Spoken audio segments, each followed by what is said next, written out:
పుల తెలంగాణగా మార్చి కుటుంబ పరిపాలన సాగించిన బీఆర్ఎస్ కి ప్రజలు సరైన గుణపాఠం చెబుతున్నారని కంటోన్మెంట్ ఎమ్మెల్యే శ్రీ గణేష్ అన్నారు. మున్సిపల్ ఎన్నికల చివరి రోజు ప్రచారంలో భాగంగా మంచిర్యాల కార్పొరేషన్ లో ఎమ్మెల్యే ప్రచారం చేశారు. కాంగ్రెస్ ప్రభుత్వం ఆధ్వర్యంలో గత 2 సంవత్సరాలుగా అనేక సంక్షేమ పథకాలను అన్ని వర్గాల ప్రజలకు అర్హులైన ప్రతి ఒక్కరికి లబ్ధి చేకూరే విధంగా అమలు చేస్తున్నామన్నారు.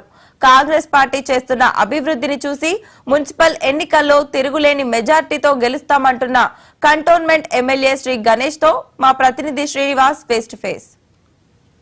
మున్సిపల్ ఎన్నికలకు సంబంధించి ప్రచారం ఆఖరి రోజు కావడంతో ప్రధాన పార్టీల నాయకులు మాత్రం విస్తృతంగా పర్యటిస్తున్నారు. అందులో భాగంగా మంచిర్యాల కార్పొరేషన్లో కాంగ్రెస్ జెండా ఎగురవేయడానికి అగ్రనేతలు సైతం ప్రచారం కొనసాగిస్తున్నారు. అందులో భాగంగా కంటోన్మెంట్ ఎమ్మెల్యే గణేష్ గారు మాత్రం గత వారం రోజులుగా మంచిర్యాల కార్పొరేషన్లో విస్తృతంగా పర్యటిస్తున్నారు. ప్రచారం ఎలా కొనసాగుతుంది, ఎన్ని స్థానాల్లో కైవసం చేసుకునే విధంగా ప్రయత్నాలు చేస్తున్నారన్న విషయాలను ఎమ్మెల్యేగా నడి తెలుసుకుని ప్రయత్నం. అలా చెప్పండి, ప్రచారం ఎట్లా అవుతుంది? బ్రహ్మాండంగా నడుస్తుంది. నేను 5వ రోజు ఎక్కడ చూసినా కాంగ్రెస్ కాంగ్రెస్ కాంగ్రెస్ అంటారు.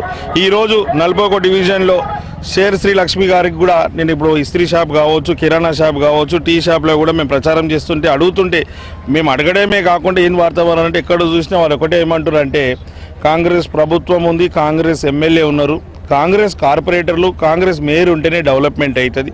మొదటిసారి ఈ యొక్క కార్పొరేషన్ అవడము, దానికి ఎలక్షన్ రావడం, కార్పొరేషన్ అంటే అత్యధిక నిధులు వస్తుంది, ఐఏఎస్ ఆఫీసర్ ఉంటారు, పెద్ద ఎత్తున ఇన్ఫ్రాస్ట్రక్చర్ ఉంటుంది, ప్రభుత్వం కూడా దీన్ని స్మార్ట్ సిటీ చేయాలనుకుంటారు. కాబట్టి ఇలాంటి సువర్ణ అవకాశంలో డెవలప్మెంట్ గురించి కాంగ్రెస్ క్యాండిడేట్ అయితేనే డెవలప్మెంట్ అవుతుంది. మరీ ముఖ్యంగా ఇక్కడున్న ప్రజలు చాలా తెలివిపరులు ఏమంటున్నారంటే గత 10 సంవత్సరాల్లో బీఆర్ఎస్ గవర్నమెంట్ ఉన్నా తెలంగాణ రాష్ట్రం ఏర్పడితే తెలంగాణ ప్రజలు బాగుపడతారు అనుకోరు, కానీ కేవలం బీఆర్ఎస్ కుటుంబమే బాగుపడ్డది, పార్టీ కుటుంబ సభ్యులే బాగుపడ్డారు, ప్రజలంతా నష్టపోయారు, ఎంతో అన్యాయానికి గురయ్యారు. 10 సంవత్సరాలు ఇక్కడ బీఆర్ఎస్ ఎమ్మెల్యే ఉన్నా కూడా ఎలాంటి డెవలప్మెంట్ జరగలేదు. వారంతా వారి స్వలాభం గురించి పనిచేసిరు. మున్సిపాలిటీల అభివృద్ధికి కాంగ్రెస్ పార్టీ ఎలాంటి ప్రణాళికతో ముందుకు పోతుంది? ప్రణాళిక అంటే మొదటి ప్రణాళిక మా వాళ్ళు కూడా రోజు చెప్పాలి, అందరు కూడా వివరించాలి. ఉన్న సమయంలో మున్సిపాలిటీ ఇన్ని సంవత్సరాల నుంచి ఉండే అంటే మున్సిపాలిటీ అంటే తక్కువ బడ్జెట్, అక్కడ డీసీ కూడా ఉంటారు, దానితో నడిచేది కమిషనర్ స్థాయి, ఐఏఎస్ కూడా కాదు. ఇప్పుడు ఇది కార్పొరేషన్ అంటేనే డెవలప్మెంట్. మున్సిపాలిటీ అంటే తక్కువ బడ్జెట్, కార్పొరేషన్ అంటే ఎక్కువ బడ్జెట్.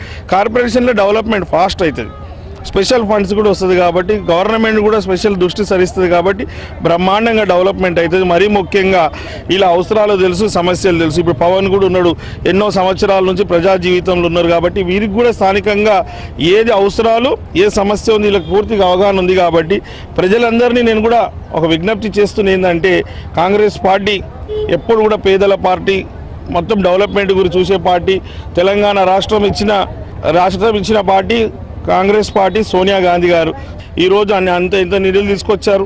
ఇంత పెద్ద ఎత్తున బడ్జెట్ తీసుకురావాలంటే ఆషామాషి ఎమ్మెల్యే తోటి, ఆషామాషి పార్టీతో కాదు, కాంగ్రెస్ ప్రభుత్వంతో అవుతుంది, ప్రేమ్ సాగర్ రావు గారితో అవుతుంది.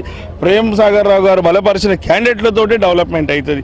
ఇదే మీరు చూసుకున్నట్టయితే ప్రేమ్ సాగర్ రావు సార్ గురించి విద్యకు ప్రధానం పీటేస్తుండు, అదే ముదిగా అంత పెద్ద హాస్పిటల్ కడుతుంది, వైద్యం కావచ్చు. మీరు ఎక్కడేమో మా ప్రస్థానం అయితే ఎక్కడ లేని విధంగా ఒక పార్క్ లాగా కట్టారంటే ఈ యొక్క మంచిర్యాల కాన్స్టిట్యున్సీని నంబర్ 1 కాన్స్టిట్యున్సీగా, ఈ జిల్లాలనే నంబర్ 1 చేసే విధంగా వారు ముందుకు వెళ్తున్నారు. కాబట్టి వారి విజన్ డెవలప్మెంట్ ఉంది కాబట్టి అందరూ డెవలప్మెంట్కి ఓటేయాలనేది ప్రతి ఒక్కరికి కోరుతున్నాను.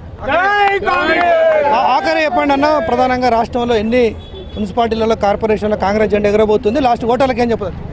మీరు గమనిస్తే 2023లో ఏదైతే గవర్నమెంట్ ఫామ్ అయిందో అప్పటి నుంచి ఏ ఎలక్షన్ వచ్చినా కూడా కాంగ్రెసే గెలుస్తుంది.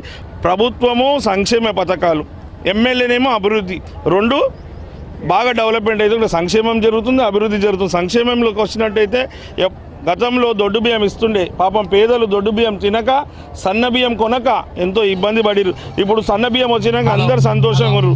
అదే మాదిరిగా ఏ పథకం అమలు కావాలన్నా అర్హులైన వారికి దక్కాలంటే రేషన్ కార్డు ఉండాలి. Ration card is a major identification. Ration card లేకుండా అన్ని పథకాలు రాకపోతుండే వాళ్ళకి, అలాంటి రేషన్ కార్డు కూడా ఇచ్చిన ఘనత కాంగ్రెస్ ప్రభుత్వం. మీకు ఇప్పుడు అన్ని విషయాలు తెలుసు, కరెంటు విషయం కావచ్చు, సిలిండర్ విషయం కావచ్చు, బస్సు ప్రయాణం కావచ్చు, మీరు ఇందిరామ్మ ఇల్లులు కావచ్చు. 5 లక్షలు ఉన్నారు, ఆరోగ్యశ్రీని కూడా 10 లక్షలు తీసుకొచ్చింది. వాళ్ళు 10 సంవత్సరాలు చేయండి, ఇవన్నీ 2 సంవత్సరాలనే చేస్తుంది. కాబట్టి బాగా డెవలప్మెంట్ కావాలంటే కాంగ్రెస్ ప్రభుత్వంతో అవుతుంది. కాబట్టి కాంగ్రెస్ ప్రభుత్వం, కాంగ్రెస్ పార్టీ ఏ క్యాండిడేట్ పెట్టినా కూడా వారిని ప్రజలు ఆశీర్వదిస్తున్నారు.